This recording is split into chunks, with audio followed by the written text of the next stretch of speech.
আরেকটা সঙ্গীত করে শোনাবে শ্রী শ্রী ব্রজগোপাল গীতা বিদ্যাপীঠের শিক্ষার্থী উমা দেবী।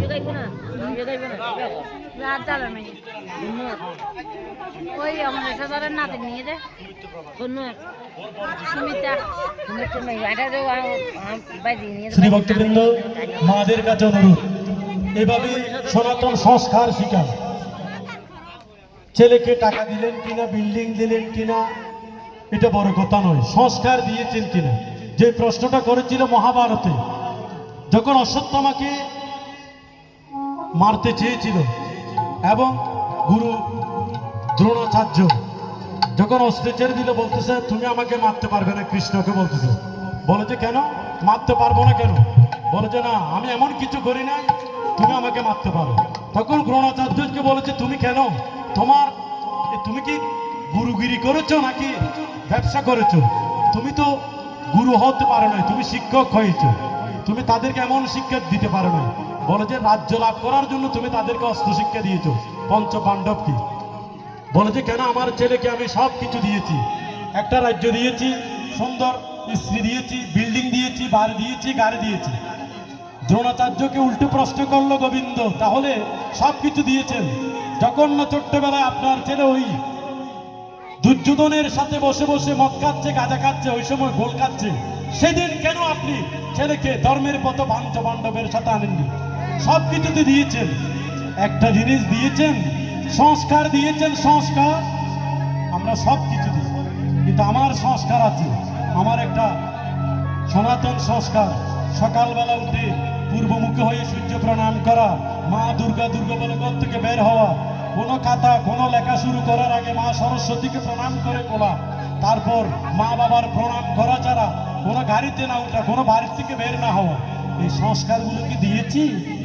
গাড়ি দিয়েছি, ব্যাংক ব্যালেন্স দিয়েছি, সুন্দর স্বামী দিয়েছি, পুত্র দিয়েছি, সব কিছুতে দিয়েছি, সংস্কার তো দেয়নি মা। এই সংস্কারের কারণে আমরা ডুবে মরি। যে মা বাবা ছেলেকে সংস্কার দিয়েছে, তাকে পথ আর ভিক্ষা করতে হবে, কষ্ট হলেও।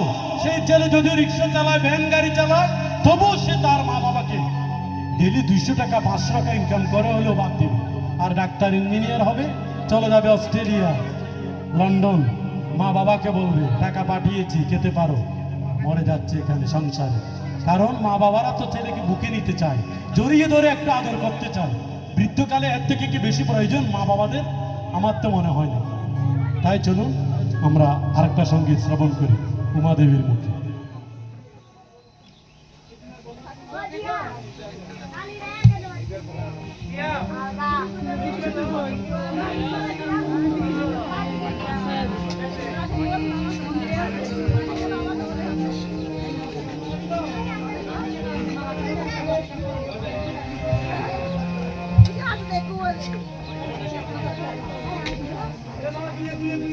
সবাইকে নমস্কার।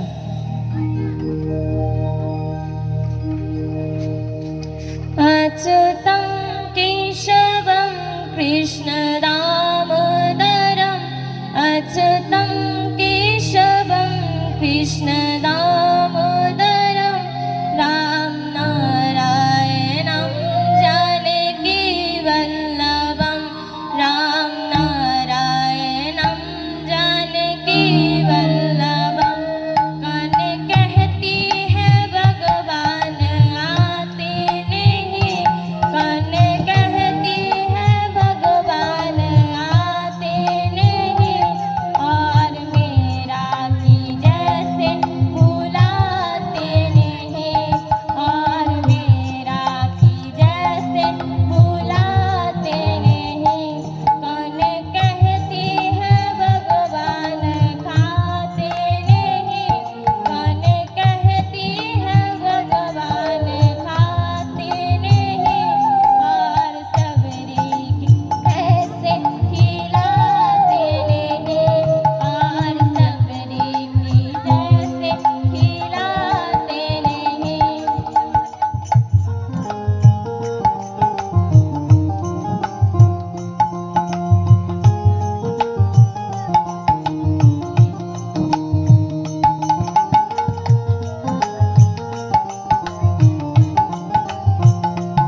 শিল্পী সুমিত্রা প্রভা দেবীকে তার পরিবেশন করার জন্য আমাদের এই স্টেজে এসে তার একটি সঙ্গীত পরিবেশন করার জন্য আমি অনুরোধ করছি।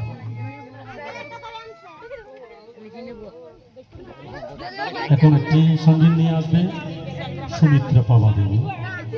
এরপরে আমরা গীতা পাঠে আবার মনোনিবেশ করব। আশা করি মাতৃজননীরা যারা আছেন সবাই বসবেন।